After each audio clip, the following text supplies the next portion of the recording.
അസ്സലാമു അലൈക്കും വറഹ്മത്തുള്ളാഹി തആല വബറകാതുഹു. ഇന്ന് നമ്മൾ ചർച്ച ചെയ്യാൻ പോകുന്നത് 4-ാം ക്ലാസ്സിൻ്റെ തജ്വീദ് എന്ന വിഷയത്തിൽ മുൻ വർഷങ്ങളിലെ പാദവാർഷിക പരീക്ഷയ്ക്ക് വന്ന ചോദ്യപേപ്പറാണ്. ഒന്നാമത്തെ ഭാഗം നോക്കാം. യോജിച്ചവ ചേർക്കാം. അപ്പോൾ ആദ്യം ആ ബ്രാക്കറ്റിലുള്ളതെന്ന് വായിച്ചു നോക്കാം. യൽഅനുഹു ഹറാം ഇന്നശ ബർ റബ്ബുക്കും ഇർകബ് മഅന. അപ്പോൾ ഒന്നാമത്തെ ചോദ്യം ഇദ്ഗാമുൽ മുത്തമാസിലൈനി.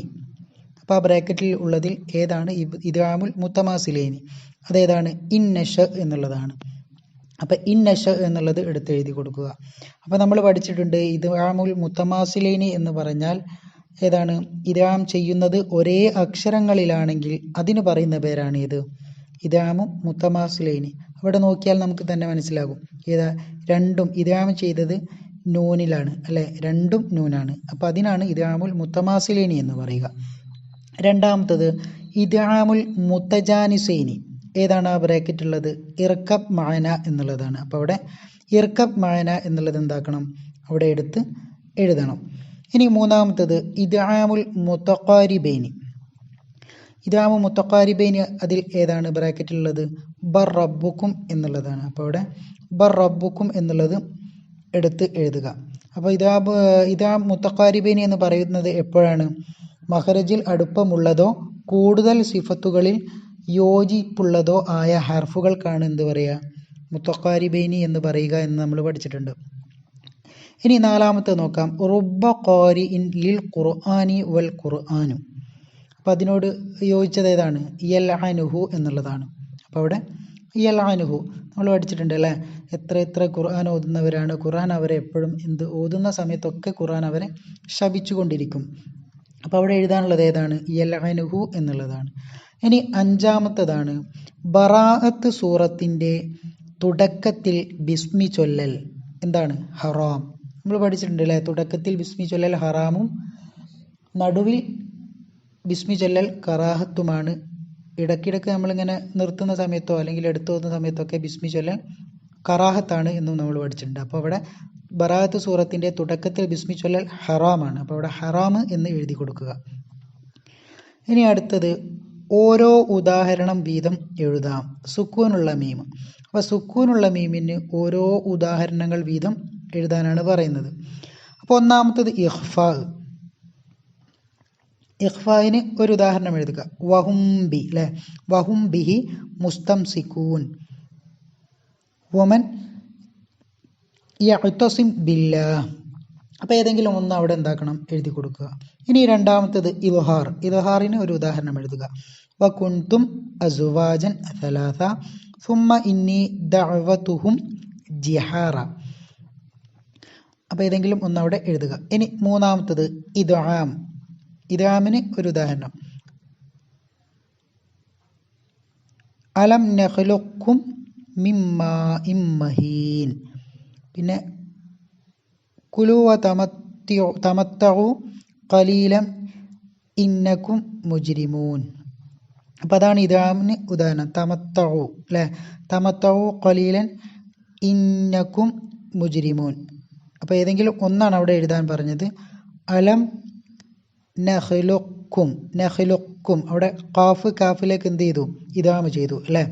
അലം നഖ്ലുഖും മിമ്മാഇൻ മിൻ മാഇൻ മഹീൻ. അപ്പോൾ അവിടെ ഏതെങ്കിലും ഒന്ന് എടുത്തെഴുതുക. ഇനി മൂന്നാമത്തത് പൂർത്തിയാക്കാം എന്നുള്ളതാണ്.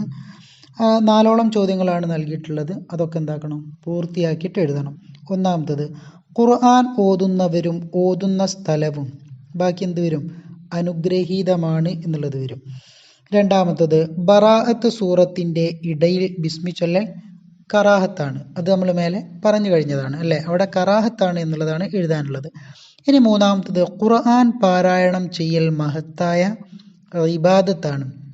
അപ്പോൾ അവിടെ ഇബാദത്താണ് എന്നുള്ളത് എഴുതുക. നാലാമത്തത് ഷദ്ദുള്ള മീമും നൂനും ഉച്ചരിക്കുമ്പോൾ ഒരു അലിഫിൻ്റെ അളവ് മണിക്കൽ നിർബന്ധമാണ്. അപ്പോൾ അവിടെ മണിക്കൽ നിർബന്ധമാണ് എന്ന് എഴുതി ചേർക്കുക. ഇനി നാലാമത്തെ ഭാഗം ഉത്തരം എഴുതാം എന്നുള്ളതാണ്. ചോദ്യം 1. ഇദ്ഗാം എന്ന് പറയുന്നു ഏതിന്? ഏതിനാണ് ഇദ്ഗാം എന്ന് പറയുന്നത്? ഉത്തരം സുക്കൂനുള്ള അക്ഷരത്തെ ശേഷം വന്ന ഹറക്കത്ത് ഉള്ള അക്ഷരത്തിലേക്ക് ചേർത്ത് ഷദ്ദോടുകൂടി ഒരക്ഷരമായി ഉച്ചരിക്കുക. അതിനാണ് എന്ത് പറയുക? ഇദ്ഗാം എന്ന് പറയുന്നത്. രണ്ടാമത്തത്, മദ്ദിയായ അക്ഷരങ്ങളെ മുത്തമാസിലൈനി ആയാലും ഇദ്ഗാം ചെയ്യുകയില്ല. എന്തുകൊണ്ട്?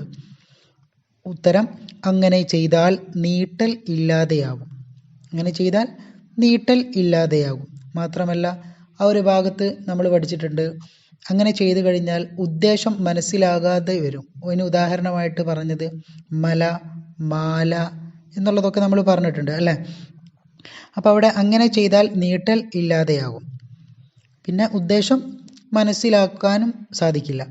ഇനി മൂന്നാമത്തത്, ഇദ്ഗാമുൽ മുത്തഖാരിബൈനി. മുത്തഖാരിബൈനി എന്ന് പറഞ്ഞാൽ എന്ത്?